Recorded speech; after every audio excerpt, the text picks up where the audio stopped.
네, 저희 설교 말씀 전하도록 하겠습니다.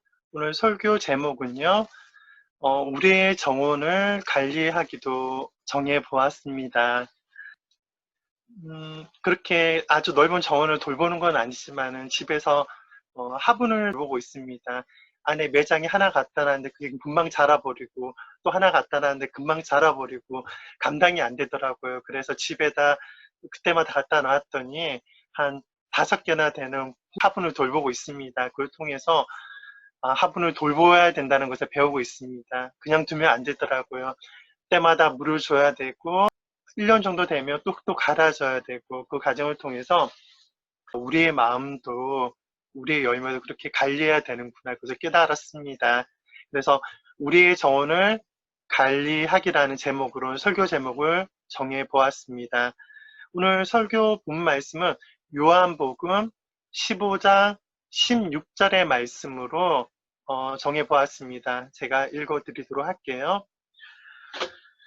너희가 나를 택한 것이 아니요 내가 너희를 택하여 세웠나니 이런 너희로 가서 열매를 맺게 하고 또 너희 열매가 항상 있게 하여 내 이름으로 아버지께 무엇을 구하든지 다 받게 하려 함이라. 아멘. 제가 그 전도사 시절에 멘토였던 분을 통해서 들었던 이야기가 있습니다. 근데 그 이야기가 저에게 잊혀지지 않더라고요. 그래서 항상 그것을 기억하고 제가 도움을 받고 있는데요. 그 이야기를 나눴으면 좋겠습니다. 크리스찬 인터내셔널 단체에서는 그 훈련자 과정이 있습니다. 그래서 1년 동안 합숙하면서 훈련을 거의 받는데 거기서 성숙한 선지자들이 각 개인의 부르심과 은사들에 대해서 정말 다른 사람들보다는 쉽게 알 수 있는 그런 선지자들이 그 학생들을 놓고 수백명 학생들을 불러놓고 항상 이런 얘기를 했다고 합니다. 여러분 옆에 계신 분들을 결코 경쟁자로 생각해서는 안 됩니다. 왜냐하면 이렇게 많은 사람이 있지만 단 한 사람도 같은 열매를 생산하도록 같은 사역을 하도록 부름받은 사람이 없습니다. 여러분 고유에게 하나님께 주신 사역이 있습니다. 그것을 통해서 하나님께 영광 돌리길 바랍니다라고 성숙한 선자가 이야기를 했다고 합니다. 근데 저는 그 이야기가 굉장히 의미 있게 다가오더라고요.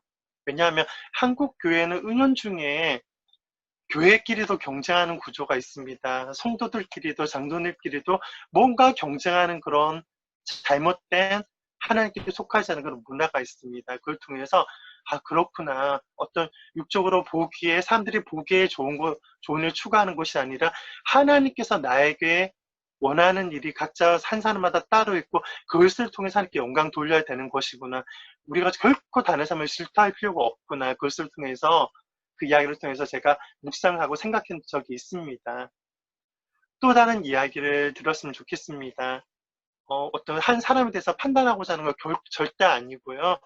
선지자적인 예언을 하고 그런 계시가 있었음에도 불구하고 그분의 어떤 성품 가운데 내적 치유되지 않은 그런 부분이 있었다고 합니다. 그로 말미암아 그분의 사역으로 말미암아 너무 상처를 받아서 어떤 저 내적 맹세 한 번도 만나본 적이 있습니다. 저런 게 은사 사역이라면 난 절대 하지 않았구나. 그래서 그분이 그 내적 맹세를 깨기까지 그분에게서 어떤 은사가 활동하지 않았다는 그런 이야기를 직접 들은 적이 있습니다. 그것을 통해서 깨달아졌습니다. 그렇구나. 정말 부르셨으니까 사역자에게 기름 부음이 나타나고 은사가 나타나지만 정말 중요한 건 매너도 인격이구나. 성품의 열매를 그리스도를 닮은 성품의 열매, 성령의 열매를 생산할 수 있는 사람이 되어야겠구나라고 생각되어졌습니다. 그래서 오늘은 우리가 생산해야 되는 그런 성품의 열매와 우리가 각자 하나님께 올려드려야 될 그런 고유한 부르심의 열매에 관해서 다뤄보도록 하겠습니다. 성경 말씀 다시 한 구절 읽어드릴게요. 요한복음 15장 8절의 모습입니다. 너희가 열매를 많이 맺으면 내 아버지께서 영광을 받으실 것이요 너희는 내 제자가 되리라고 말씀하셨습니다. 열매를 맺는 것은 너무나 중요합니다. 근데 성경은 열매에 대해서 무엇을 말할까요? 우리는 두 가지 열매를 봅니다. 첫 번째는 아까 말씀드린 모든 성도들에게 기대되는 바 그리스도를 닮은 성품의 열매를 우리는 생산해야 됩니다. 또 하나는요, 하나님 아버지께서 우리가 태어나기 전에 우리 각자를 위해 미리 정하시고 하늘에 있는 책에 기록해 두신 이를 성취의 열매를 하나님께 올려드려야 된다고 믿습니다. 성경 말씀 거듭해서 이야기합니다. 우리가 태어나기 전부터 우리의 모습이 어떠할 줄 알고 계셨고 우리를 하나님께서 무수한 계획을 이미 마련해 놓으셨다고 이야기를 합니다. 그래서 예수님이 그러하셨던 것처럼 우리는 우리를 향한 하나님의 숨겨진 그런 비밀이 무엇인지 우리는 기도해야 될 거라고 믿습니다. 그럼 먼저 그리스도를 닮은 성품의 열매에 관해서 다뤄보도록 하겠습니다. 열매는요, 우리의 참 내적 본성을 드러냅니다. 제가 마태복음 7장 15절 20절 말씀 읽어드리도록 하겠습니다. 거짓 선지자들을 삼가라. 양의 옷을 입고 너에게 나아오나 속에는 노략질하는 일이라. 그들의 열매로 그들을 알지니 가시나무에서 포도를 또는 엉성키에서 무화과를 따겠느냐.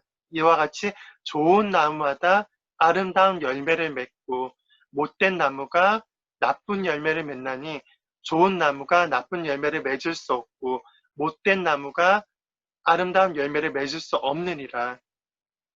아름다운 열매를 맺지 아니하는 나무마다 지켜 불에 던져지느니라.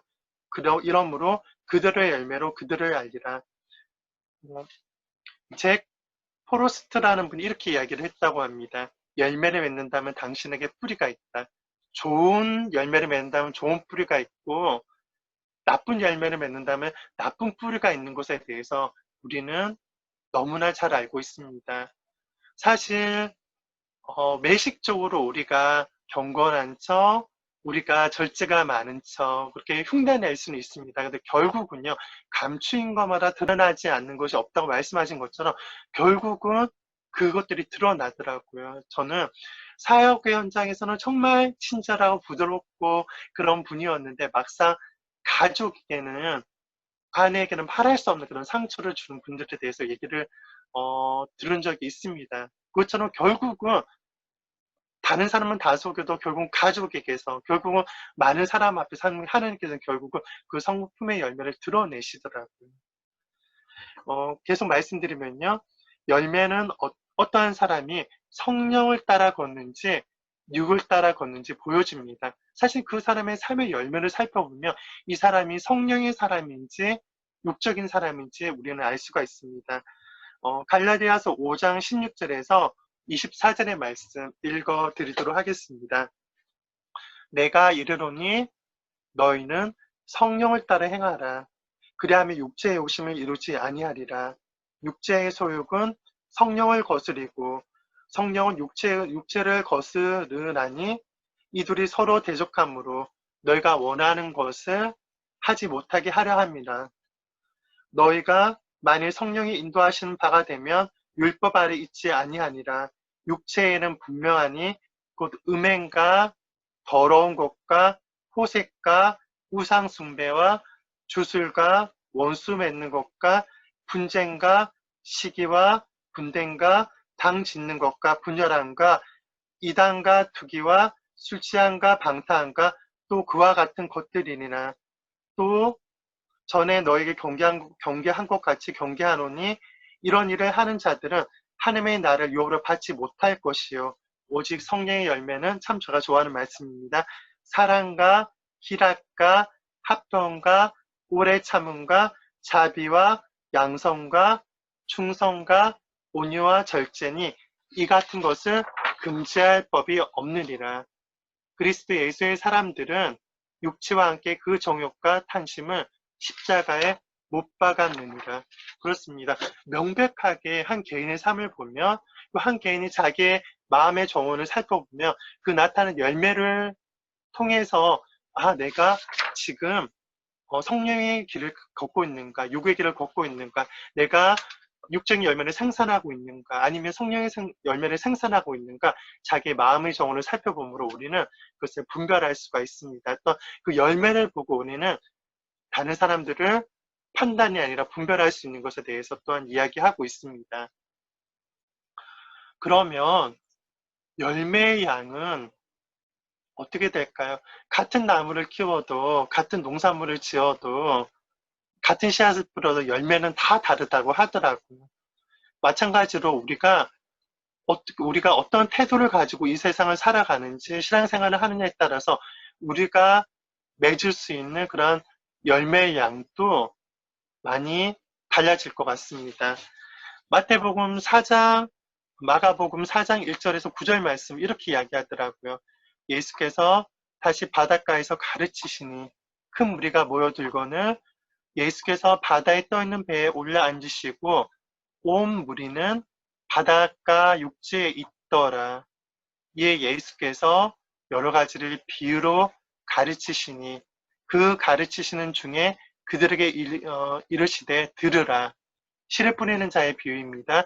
씨를 뿌리는 자가 뿌리러 나가서 뿌릴새 더러는 길가에 떨어짐에 새들이 와서 먹어버렸고 더러는 흙이 얇은 돌밭에 떨어짐에 흙이 깊지 아니하므로 곧 싹이 나오나 해가 돋은 후에 타서 뿌리가 없어짐으로 말랐고 더러는 가시떨기에 떨어짐에 가시가 자라 기운을 막음으로 결실하지 못하였고 더러는 좋은 땅에 떨어짐에 자라 무성하여 결실하였으니 30배나 60배나 100배가 되었느니라 하시고 또 이르시되 들을 귀 있는 자는 들으라 하시니라. 이 비유는요. 같은 씨앗이라 할지라도 어떠한 마음맛에 떨어진 거에 따라서 각자 다른 열매를 맺게 되고 심지어 어떤 것은 열매를 하나도 맺지 못할 수도 있고 어떤 것은 많이 맺을 수 있는 것을 이야기해 줍니다. 이 비유의 핵심은 이것입니다. 우리가 어떤 땅이 될지 결정할 수 있다는 것입니다. 그리고 노력할 수 있다는 것입니다. 결국 우리가 우리의 마음의 정을 어떻게 관리하느냐에 따라서 우리는 열매를 생산할 수도 있고 생산하지 않을 수도 있다는 것에 대해서 이 말씀을 이야기하고 있다고 믿습니다. 여러분의 마음의 정원을 잘 관리하고 계세요? 얼마나 좋은 열매들이 있으세요? 여러분의 가족 가운데 상가운데 여러분을 보면서 이렇게 흐뭇하게 정말 당신은 하나님의 사랑이야. 당신은 너무 아름다워. 정말 당신을 볼 때 하나님 느껴. 그렇게 이야기하고 계신가요? 이런 스스로의 마음밭을 봤을 때 육의 그런 생각들이 나타나는 것을 보나요? 아니면 정말 다른 사람을 용서하기가 왜 이렇게 쉽지? 사랑하기가 왜 이렇게 쉽지? 왜 이렇게 섬기고 싶을까? 그런 마음으로 가득한가요? 네. 근데 대부분요, 여러분의 주변 분들이 하나님의 사람의 모습이 있다고 인정하실 거라고 믿습니다. 네, 저도 아내한테 많이 혼나지만, 지적도 많이 당하지만, 가끔, 여보는 하나님의 사람 같아. 드물게는 그런 이야기를 들을 때가 있습니다. 그럴 때마다 하나님께 영광 돌리고 감사하고 있습니다. 할렐루야. 네, 제가 말씀드리고자 하는 것은 이것입니다. 우리가 우리의 마음의 정원을 끊임없이 살펴야 된다는 것입니다. 관리해야 된다는 것입니다. 쓴뿌리가 있으면 하나님의 때에 맞춰서 그것을 제거해야 되고요. 끊임없이 그 마음의 정원이 아름다워질 수 있도록 다루어야 된다는 것입니다. 그럴 때 그러한 좋은 성품의 열매를 생산할 때 그 열매를 말미암아 우리가 하는 모든 사역들이 참된 사역으로 하나님께 인정받을 뿐만 아니라 우리의 가까운 사람들이 인정받게 될 것이고 우리가 한 사역이 우리 성품의 기초, 열매의 기초에서 탄탄하게 세워지게 될 것입니다. 우리가 사역자이기 때문에 또 모든 성도들이 이제 사역자로 부름받았기 때문에 하나님께서 반드시 기름 부어 주시지만은요, 반드시 하는 성령의 역사가 있을 것입니다. 하지만은 위대한 기초 안에 그것들이 세워질 때 참으로 하나님 것을 인정받을 수 있습니다. 그것은 성품의 열매의 기초입니다. 저 사람이 참으로 용서하는 것을 볼 때, 사랑하는 것을 볼 때, 그 사람에게서 흘러나오는 그런 사역이 존중받게 되고 인정받게 될 것이기 때문입니다.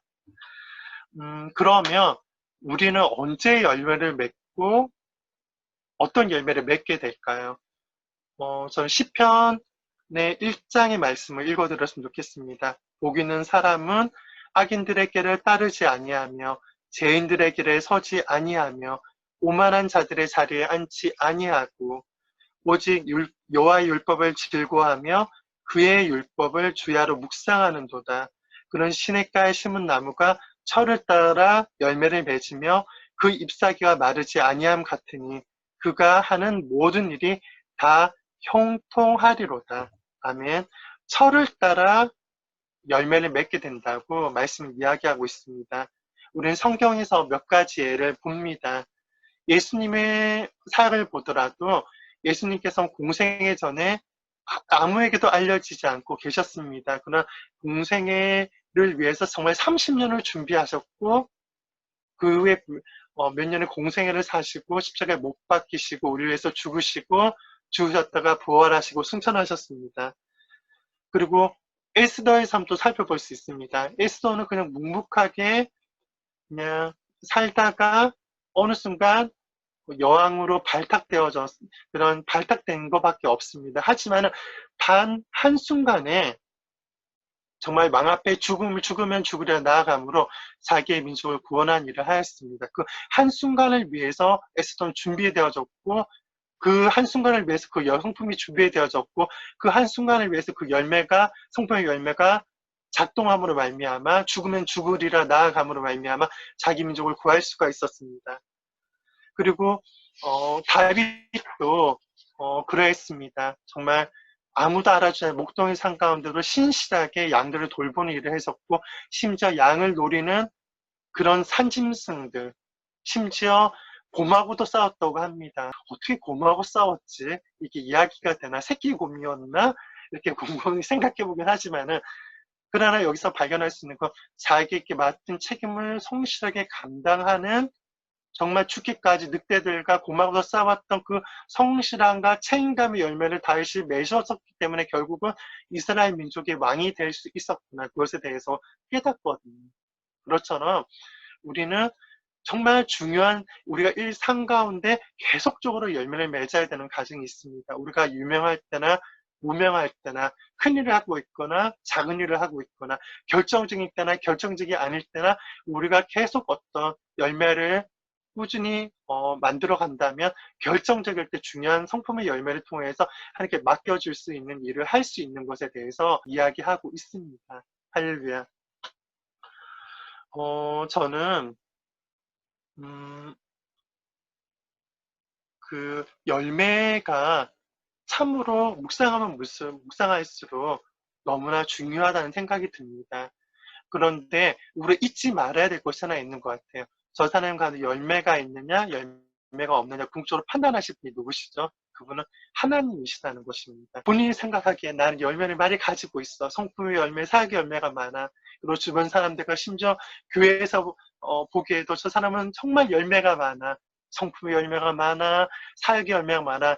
저 목사님은 정말 훌륭한 분이야. 얘기한다 할지라도 막상 하나님이 인정하지 않으시면 그건 열매가 아니잖아요. 그래서 우리의 열매는 질적으로 판단받지만 영원한 가치가 있는 것으로 하나님께서 인정하실 때만 하나님 아버지 따롭게 할 것이고 하나님 아버지께 영광을 돌리게 될 거라고 믿습니다. 제가 고린도전서 3장 10절의 말씀 읽어드렸으면 좋겠습니다. 15절까지 읽어드릴게요. 내게 주신 하나님의 은혜를 따라 내가 지혜로운 건축자와 같이 터를 닦아두매 다는 이가 그 위에 세우나 그러나 각각 어떻게 그 위에 세울까를 조심하라. 닦아둔 것 외에 능히 다른 터를 닦아둘 것이 없으니 이 터는 곧 예수 그리스도시라. 만일 누구든지 금이나 은이나 보석이나 나무나 풀이나 집으로 이 터 위에 세우면 각 사람의 공적이 나타날 터인데 그날이 공적을 밝히니니 이는 불로 나타내고 그 불이 각 사람의 공적이 어떠한 것을 시험할 것이다. 만일 누구든지 그 위에 세운 공적이 그대로 있으면 상을 받고 누구든지 그 공적이 불타면 해를 받을 것이다. 그러나 자신은 구원을 받되 불 가운데 받은 것 같을 것이다. 정말 우리가 예수 그리스도의 터 위에 어떠한 열매를 생산해야 되는지, 영원한 열매를 정말 주님을 경외함으로 생산해야 되는 것에 대해서 계속 말씀은 경고하고 있는 것 같습니다. 특별히 저는 교회 사역과 관련되어져서 말씀드리고 싶은 부분이 있습니다.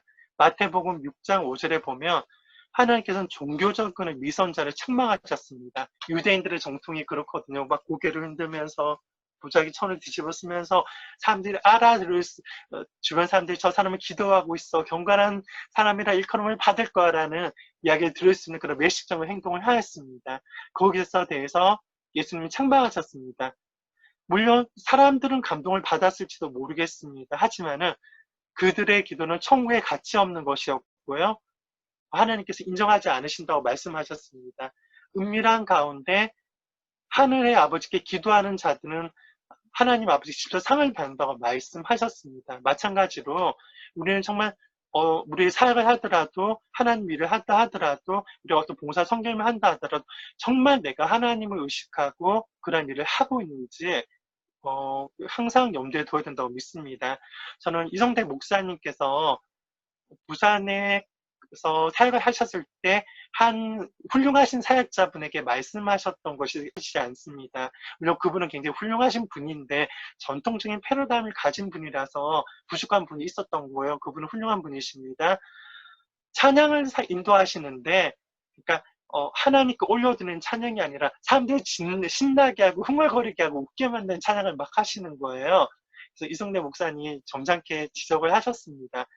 찬양은 하나님께 올려드리는 사역을 해야 된다고.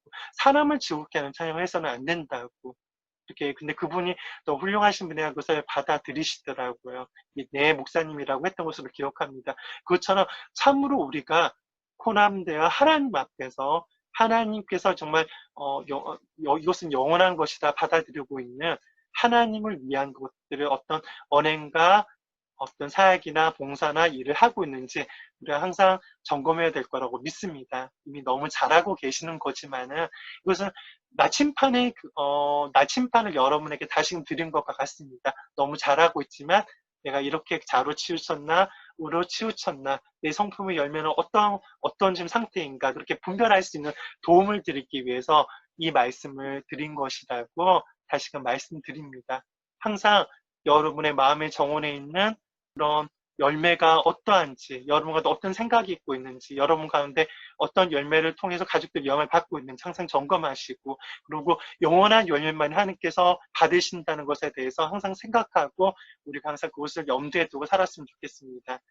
그러면 아까 열매에 관해서 두 가지를 말씀드렸죠. 그리스도를 닮은 성품과 그리고 아버지 하나님께서 우리가 태어나기 전부터 우리를 각자에게 주셨던 그런 사역을 이름으로 올려드린 열매에 관해서 이야기해 보도록 하겠습니다. 우리의 개인적인 열매.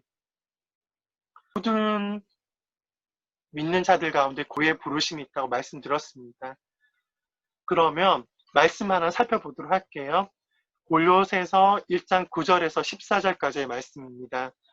이로써 우리도 듣던 날부터 너희를 위하여 기도하기를 그치지 아니하고 구하노니 너희로 하여금 모든 신령한 지혜와 총명에 하나님의 뜻을 아는 것으로 채우게 하시고 주에게 합당하게 행하여 범사에 기쁘시게 하고 모든 선한 일에, 중요한 구절입니다. 모든 선한 일에 열매를 맺게 하시며 하나님을 아는 것을 잘하게 하시고 그의 영광의 힘을 따라 모든 능력으로 능하게 하시며 기쁨으로 모든 견림과 오래 참음에 이르게 하시고 우리로 하여금 빛 가운데서 성도의 기업의 부분을 얻기에 합당하게 하신 아버지께 감사하기를 원하노라. 그가 우리를 흑암의 권세에서 건져내사 그의 사랑하는 아들의 나라로 옮기셨으니 그 아들 안에서 우리가 속량 곧 제사함을 얻었도다. 바울은 선한 일에 대해 에베소 성도들을 향해서 이렇게 썼습니다. 에베소 2장 10절에는 우리는 그의 만드신 바라 그리스도 예수 안에서 선한 일을 위하여 지으심을 받은 자니 이는 하나님이 전에 예비하사 우리로 그 가운데서 행하려 하려 하십니다. 근데 선한 일을 위해서 지음을 받은 자라고 말씀을 이야기합니다. 우리 한 사람 한 사람이. 근데 공장 기계가 아무렇게나 만들어내는 거는 그냥 생산품이잖아요. 근데 어떤 유명한 장인이 만약에 어떤 물건을 만들면 그게 작품이 되잖아요. 마찬가지로 하나님이 무언가를 만드셨다면, 우리 한 사람을 만드셨다면 우리가 굉장히 이렇게 가치가 있는 존재라는 것에 대해서 이야기하고 있다고 믿습니다. 작품이라고 이야기하고 있다고 저는 믿습니다. 로마서 1장 20절의 말씀에는요, 사도 바울은 작품이라는 단어로서 우리를 표현하고 있는 것을 우리 많이 발견할 수 있습니다. 하나님은 우리가 이 세상 가운데 그분을 증언하도록, 그분이 준비한 일을 감당할 수 있도록 우리 한 사람 한 사람을 작품으로 만드셨습니다. 이렇게 모두 고백하셨으면 좋겠습니다. 나는 하나님의 작품입니다. 자기 이름을 먼저 말씀하시고요. 한번 고백해 보세요. 나 이준규는 하나님의 작품입니다. 하나님의 걸작품입니다. 아멘. 예수님께서는요, 우리가 작품으로서 어떻게 살아야 되는지에 대해서 모범을 보여주셨습니다. 예수님은 자신의 생애 동안 아버지께서 그분을 위해 준비하신 일을 온전히 이루는데 모든 초점을 기울이시고 그렇게 살아가셨습니다. 요한복음 17장 4절 말씀에는 아버지께서 내게 하라고 주신 일을 내가 이루어 아버지를 이 세상에서 영화롭게 하였사오니. 저는 저 인생 가운데 내마 말씀이 되었던 그런 묵상이 있습니다. 제가 성경 훈련을 받을 때 꼭 성경 말씀을 읽게 하더라고요. 꼭 정해진 성경 구절을 주고 묵상을 하게 했는데 그때 저에게서 정말 도움이 되었던 묵상되었던 성경 구절이 뭐냐면 이 구절이었습니다. 아버지께서 내게 하라고 하는 일을 이루어 아버지를 이 세상에 영화롭게 하는. 그렇구나. 예수님조차도 이런저런 사역을 하지 않으시고 아버지께서 하라고 하는 일을 이루어서 영광을 돌리셨구나. 그것을 통해서 그것이 저의 말씀이 내 말 오면서 저는 굉장히 도움이 되었습니다. 왜냐하면 그것을 내 말을 받지 않았더라면 저는 어떻게 하면 전통적인 신학교에서 부회를 부흥시키는 방법, 어떻게 고구마를 구워서 솜사탕을 만들어서 전도를 하고 어떻게 전도를 해서 교회를 부흥시켜야지 하는 식으로 전통적인 어떤 패러다임 안에서의 교회를 부흥시켜서 최단 전도를 많이 해서 하나님 아버지께 영광 돌려야지 하는 패러다임으로 준비하는 사역자가 되었을지도 모르겠습니다. 하지만 이 말씀을 저에게 내 말을 주심으로 말미암아 저는 정말 많은 시행착오를 하지 않았고 에너지를 낭비하지 않았던 것 같습니다. 정말 끊임없이 질문하면서 하나님 저에게 저를 통해서 하시고자 하는 일이 무엇이죠? 저를 통해서 하시고자 하는 사역이 무엇이죠? 그래서 제가 무엇을 준비해야 될까요? 제가 어떤 은사를 준비해야 될까요? 어떤 것들을 책을 봐야 될까요? 그렇게 질문하면서 살아왔던 것 같습니다. 근데 그것들이 정말 저에게 큰 유익을 주더라고요. 하나님 아버지께서는요, 아까 말씀드렸던 것처럼 우리가 태어나기 전부터 우리를 위해 많은 일들을 준비하셨습니다. 심지어 천국에 그 책을 기록해 두셨다고 어떤 성경 말씀 이야기하고 있습니다. 근데 너희가 이런 계획을 했어. 너가 이루어야 돼. 열심히 살아. 화이팅만 하시는 분이 우리 하나님 아버지가 아니십니다. 베드로후서 1장 3절의 말씀을 보면 그의 신기한 능력으로 생명과 경건에 속한 모든 것을 우리에게 주셨으니 이는 자기의 영광과 덕으로서 우리를 부르신 이를 암으로 말미암음이라 라고 말씀을 이야기합니다. 이 일을 완수하는 데 있어 필요한 자원들 또한 하나님께서 영계 가운데 이 땅 가운데 이미 마련해 두셨음을 믿습니다. 이러한 자원에는 그분이 우리에게 맡겨주신 구속사적인 은사, 모든 영적인 그런 이 땅의 유업들, 상속권들, 모든 것들이 다 포함되어 있습니다. 정말 우리는 그분이 우리에게 맡겨주신 일을 완수할 수 있도록 우리의 영을 준비하고 아까 말씀드렸던 것처럼 우리 마음의 정을 준비하고 우리가 필요한 교육을 우리가 받고 정말 우리의 심지어 그 일을 위해서 우리의 몸을 관리하고 우리가 그 부르심을 이루기 위해서 우리를 스스로 준비할 수 있는 우리를 준비시킬 수 있는 특권을 가지고 있습니다. 할렐루야. 그러면요. 하나님께서 우리 각자를 위해 준비하신 일들을 우리는 어떻게 알 수 있을까요? 일반적으로 나랑 하나님의 계획이 무엇인가요? 많은 청소년들과 그런 청년들은 궁금해 하더라고요. 근데, 우리 분들, 성도분들은 거의 다 많이 알고 계시니까 굳이 질문 드리진 않도록 하겠습니다. 하나님께서, 아버지께서 우리 위해서 준비하신 일을 어떻게 알 수 있을까요? 하나하나 설명해 드리도록 하겠습니다. 첫 번째, 하늘에 있는 책을 보여달라고 구하십시오. 그러니까 말씀은 우리를 위해서 기록된 하나님의 책이 있다고 강조해서 이야기하고 있습니다. 그래서 하나님, 태초 전부터 제가 태어나기 전부터 하나님께서 계획하셨던 그 비밀의 책을 제게 보여주십시오라고 기도하십시오. 믿고 구한 것은 받은 줄 알라고 말씀하셨고 주의 뜻대로 구하면 들으심이라고 말씀하셨습니다. 그것을 구할 때 하나님 어렴풋이 알고 있습니다. 상세하게 말씀해 주세요. 제가 예수님처럼 아버지께서 하라고 하신 일을 이루어 영광 돌리기 원합니다. 그렇게 구할 때 하나님께서 상세하게 계시해 주실 거라고 믿습니다. 받지 않은 것은 구하지 않았기 때문에 받지 못하는 것이라고 믿습니다. 정말 구하면 주실 거라고 믿습니다. 그런데 우리는 우리 삶 가운데 일어나는 일을 잘 관찰함으로 우리를 그 아버지께서 준비하신 일을 발견할 수 있습니다.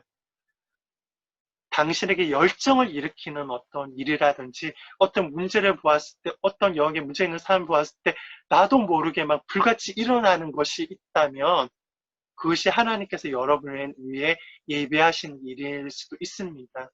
마음이 상한 자, 상처받은 자리 있으면 어떻게는 위로해주고 싶은 마음이 있고 위로해줘야 돼.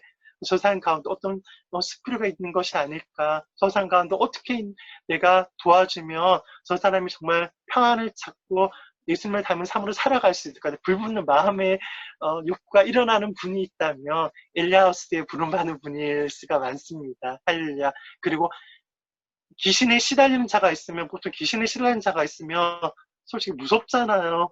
어떻게 가까이 선택하지 못합니다. 그런데 귀신에 실린 자가 있으면 갑자기 막 워리어 영이 일어나면서 적깝게 뭔데 저 하나님의 삶을 괴롭혀 하면서 손에 막 불이 일어나고 축사하고 싶은 마음이 일어나는 사람이 있다면 이런 축사적인 부르심이 있는 것이죠. 또 예를 들면 부하들에 대해서 가난한 자들에서 정말 국률의 마음이 일어나고 뭐 사업의 아이디어가 계속 오르면서 내가 그들을 이렇게 도와야지 저렇게 도와야지라고 끊임없이 생각이 일어나고 그런 열정이 일어난다면 그러한 어떤 하나님의 부르심이 있을 확률이 굉장히 높습니다.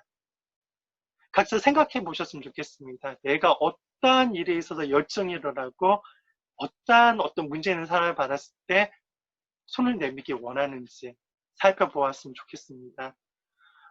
저는 젊은 날을 생각해보면, 한창 하나님을 발견했을 때 생각해보면, 그런 사도적인 사역에 대해서 관심이 있었던 것 같습니다. 하나님의 나라에 관해서 관심이 있었던 것 같았고, 그런 것을 성령의 움직이심에 대해서 너무나 열정이 일어나면서 그것을 쫓았던 것 같습니다. 그래서, 어느 날 기독교 서점을 가다가 성령의 불쏘는 책을 발견했는데 그 책에 성령의 사역을 알고 싶은 분은 성국제일교회 이성대 목사님, 이민교 목사님 전화번호에서 여기에 전화하십시오라고 적혀 있더라고요. 그래서 얼른 전화 걸어서 그때는 이민교 목사님이 전화 받으셨는데 그렇게 연결되었던 걸 기억합니다. 그렇지만 여러분 가운데 어떤 부분에서 열정이 일어나는가, 어떤 부분에 있어서 돕고자 하는 마음이 일어나는가 살펴보셨으면 좋겠습니다. 저도 참 과거를 항상 생각해 보게 되었습니다. 그리고 또 하나는요.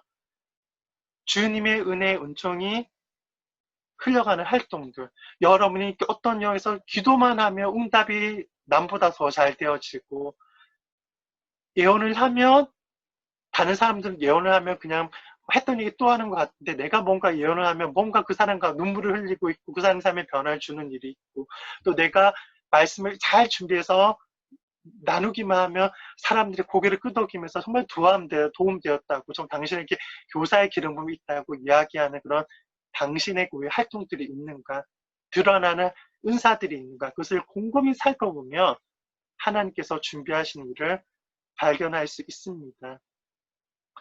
어, 저는 이승대 목사님이 엘리하우스 사역에서 콜링을, 물론 그 전에 그 일을 부분적으로 하고 있었지만, 콜링하셨을 때 고민이 되었습니다.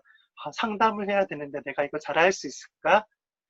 솔직히 저희 스타일은 열매가 없으면 목사님 못할 것 같아요 라고 이야기를 했을 거, 1대1 상담 못할 것 같아요 라고 얘기했을 것 같아요. 그런데 저는 상담에 대해서 잘 모르는 것 같고, 그런데 상담할 때 명백하게 하나님께서 일하심이 있더라고요. 그리고 나서 막 상담했던 사람들이 결혼도 하게 되고, 하나님의 음성 못 들어서 음성도 듣게 되고, 민감해서 잠을 못 잤던 사람들이 잠을 그 다음부터 푹 자게 되고 열매가 있더라고요. 그래서 일리하우스 사역에 부름받아 그렇게 알겠더라고요. 그리고 제가 가장 부담스러운 사역이 있어요.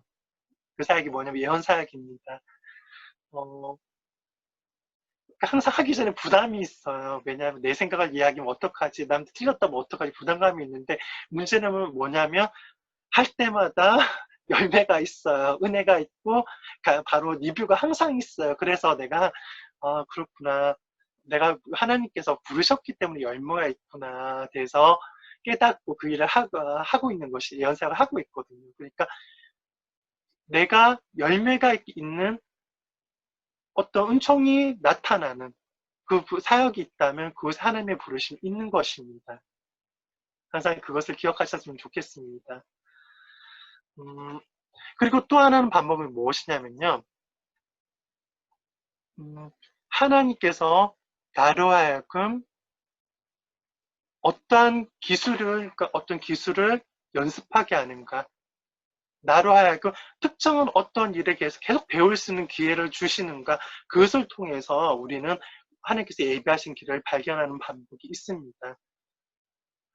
계속 나는 사역자가 아닌데 왜 자꾸 악기를 배우게 하시는가 고민했던 분이 있으신데, 사실 그걸 통해서 예배 사역을 섬기게 되신 분에 대해서 저는 들은 적이 있습니다. 저의 경우에도 저는 신학 공부하기 전에 전상 공부를 했었습니다. 저는 이해가 안 됐습니다. 왜 바로 그 세월을 아끼시고 그 학비도 아끼시고 바로 신학을 공부하게 하셨으면 이렇게 좋았을 텐데라고 생각을 많이 했었는데, 지금 모바일 시대가 되니까 확연히 깨닫게 되더라고요.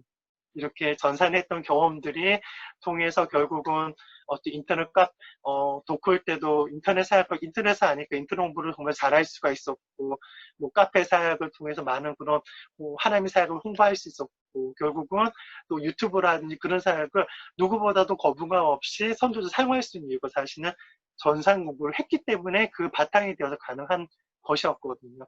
마찬가지로 다윗은 왕이 되기 전에 하프를 치는 자였습니다. 왕이랑 하프랑 상관이 있었나요? 그렇지 아니었어요. 상관없는 것 같았지만 사실은 사울이 악한 영의 시단을 받아서 고생했을 때 악기를 치는 사람이 있어야만 자유함을 얻었기 때문에 그 일을 통해서 다윗은 악기를 치는 것을 통해서 왕궁의 불원을 받았고 그 일을 왕궁의 문화를 아는 자가 될 수 있었죠. 그런 말면 사실 왕이 될 수 있었다고 저는 믿습니다. 그것처럼 여러분 가운데 하나님께서 준비하라고 하는 것이 있는가, 배우라고 하는 것이 있는가, 계속적으로 자꾸 상담도 깨닫게 되는 것이 있다면 그것이 여러분의 부르심과 관련된 일일 수도 있습니다. 근데 주의할 것은 하나님께서 꼭 반복적으로 말씀해 주시는 것만 이렇게 주목해서 깨달을 수 있습니다. 그리고 또 다른 발견하는 방법이 무엇이냐면요. 우리의 영을 관리하는 것입니다. 우리의 영을 꾸준히 먹이는 것입니다. 그러니까 우리가 끊임없이 성경 말씀을 읽고 예배를 드리고 하나님의 사람들의 말씀을 듣고 강의를 듣는다면 우리 안에 우리의 어떤 영적 저장 창고는 채워지고 떼어 채워집니다. 우리가 큐티하는 것들, 틈날 때마다 성경을 묵상하는 것들, 그것들이 결국 아무것도 아닌 것 같지만은 그것이 쌓여지면 결정적일 때 하나님께서 그 창고에 있는 것을 끄집어내서 우리의 어떤 부르심, 하나님께서 준비하실 것들에 대해서 드러내십니다. 그래서 저는 그 성경 묵상을 요즘 통독을 하거든요. 통독을 하는데 정말 도움이 되더라고요. 탁 떠오르는 것들이 있어요. 내 생각 가운데 정말 자로너 치우쳤던 것들에 대해서 딱 점검이 되어지고 딱 떠오르면서 아 이거 아직 설교해야지라고 생각나는 것들 그것이 있더라고요. 그래서 마침 여러분이 여러분의 영을 잘 준비시킨다면 하나님께서 필요할 때마다 그것을 딱딱 사용하셔서 아니면 빌 존슨 목사님 어떤 설교 말씀이라든지 이성대 목사님이 설교하셨던 내용이나 그것을 딱 떠올려 주심으로 그 여러분을 위해서 준비하신 것들에 대해서 바로 드러내실 것입니다. 또 마지막 반복입니다. 예언입니다. 정말 선자의 직음으로 존중받고 인정받는 사람들을 통해서 받았던 그 예언을 통하여서 여러분들은 여러분을 위해서 아버지께서 예비하신 일을 발견할 수가 있습니다. 근데 하나 주의할 건 뭐냐면요. 모르고 행치 않은 것은 더 적게 책임을 물으시지만은 알고 행치 않은 것에 대해서는 책임을 물으신다는 말이 있습니다. 그런 조명이 되어지면 되어진 것일수록 여러분에게는 책임이 있다는 것에 대해서 항상 생각하셨으면 좋겠습니다. 예언은 우리 가운데 그런 유익을 주는 것 같습니다. 단 주의할 건 뭐냐면요. 꼭 예언을 받았을 때 분별하는 것은 우리에게 책임이 있다는 거. 그리고 중요한 건 무엇이냐면 예언을 받고 나서 어려움을 겪었다는 분이 많으시거든요. 왜냐하면 부르심에 관련된 예언일수록 하나님 아버지만 알고 계셨던 부분인데 이제는 천사들도 알고요. 나도 알고요. 심지어 우리의 대적 원수들도 아는 경우가 많습니다. 그래서 특별히 부르심과 관련된 예언의 경우는 반드시 24시간 안에 영적 전쟁을 하십시오. 나의 부르심의 성취를 방해하는 예언의 성취를 방해하는 어둠의 영들을 내가 예수님을 대적하며 묶노라. 그리고 그 예언이 이루어지도록 선포하고 기도함으로 그리고 하나님 아버지께 순종함으로 아버지께서 나를 위해 예배하신 일을 이루시는 여러분이 되시기를 예수 그리스도의 이름으로 축복합니다. 아멘. 마음의 정원을 잘 관리하심으로 그리고 하나님 아버지께서 여러분을 위해서 예배하신 일을 발견하고 성취함으로 그 두 열매를 통해서 하나님 아버지께 영광을 돌리시는 우리 순환의 가정교회 성도분들이 되시기를 예수 그리스도의 이름으로 축복합니다. 기도하시겠습니다.